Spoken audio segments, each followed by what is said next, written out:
Hi friends, good afternoon. ಇದು ನಂದು afternoon vlog ಆಗಿರೋದು.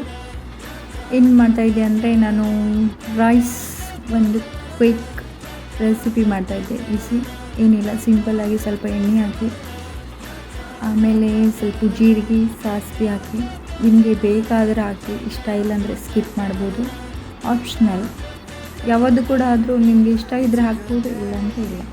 ನನಗೆ ಇಷ್ಟ ಇದೆ, ಅದಕ್ಕೆ ನಾನು ಹಾಕ್ತಾಯಿದ್ದೀನಿ.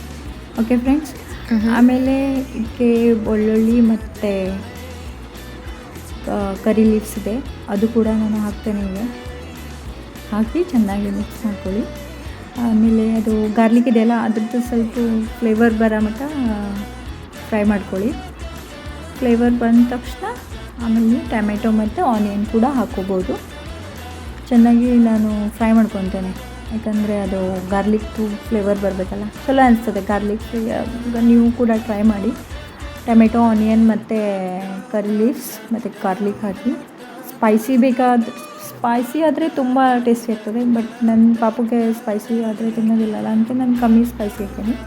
ಅದು ಫ್ರೆಂಡ್ಸ್, ನಾನು ಕಮ್ಮಿ ಸ್ಪೈಸಿ ಹಾಕ್ತೀನಿ. ನನ್ನ ಪ್ರಕಾರ ಅದಕ್ಕೆ ಸ್ಪೈಸಿ ಸ್ವಲ್ಪ ಜಾಸ್ತಿ ಬಿದ್ದರೆ ಟೇಸ್ಟಿ ಆಗ್ತದೆ, ಕಮ್ಮಿ ಇರೋದ್ರಿಂದಿಲ್ಲ. ಇಲ್ಲಾಂದರೆ ನೀವು ಬೆಳ್ಳುಳ್ಳಿ ಗಾರ್ಲಿಕ್ ಹಾಕೋದಕ್ಕೆ ಆಗಲಿಲ್ಲ ಅಂದರೆ, ನೀವು ಅದು ರೆಡಿಮೇಡ್ ಸಿಗ್ತದಲ್ಲ, ಆನಿಯನ್ ಗಾರ್ಲಿಕ್ ಚಿಲ್ಲಿ ಪೌಡರ್ ಅಂತ ಸಿಗ್ತದೆ ಇಲ್ಲಿ ಗೋವಾದಲ್ಲಿ, ಸೊ ಅದು ಕೂಡ ಹಾಕ್ಬೋದು ನೀವು. ಮತ್ತು ನಾನು ನೋಡ್ಬೋದು ಟರ್ಮರಿಕ್ ಮತ್ತು ಚಿಲ್ಲಿ ಪೌಡರ್, ಸಾಲ್ಟ್ ಮಿಕ್ಸ್ ಮಾಡ್ಕೊಂಡು, ನಿಮಗೆ ಬೇಕಾದರೆ ಎಕ್ಸ್ಟ್ರಾ ಹಾಕೋಬೋದು. ನನಗೆ ಇಷ್ಟೇ ಸಾಕು.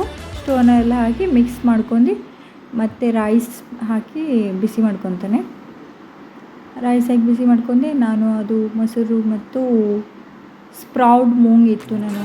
ಮತ್ತು ಫ್ರೆಂಡ್ಸ್, ನಿಮಗೆ ಎಕ್ಸ್ಟ್ರಾ ಚಿಲ್ಲಿ ಹಾಕಿದ್ರೆ ರೆಡ್ ಆಗ್ತದೆ ಕಲರು, ನೋಡ್ಬೋದು. ಹಿಂಗಾಗಿದೆ, ತಿನ್ನಿ, ಟೇಸ್ಟಿ ಹೆಂಗಾಗಿದೆ ಹೇಳಿ, ಲೈಕ್ ಮಾಡಿ, ಶೇರ್ ಮಾಡಿ. ಬಾಯ್. Goodbye.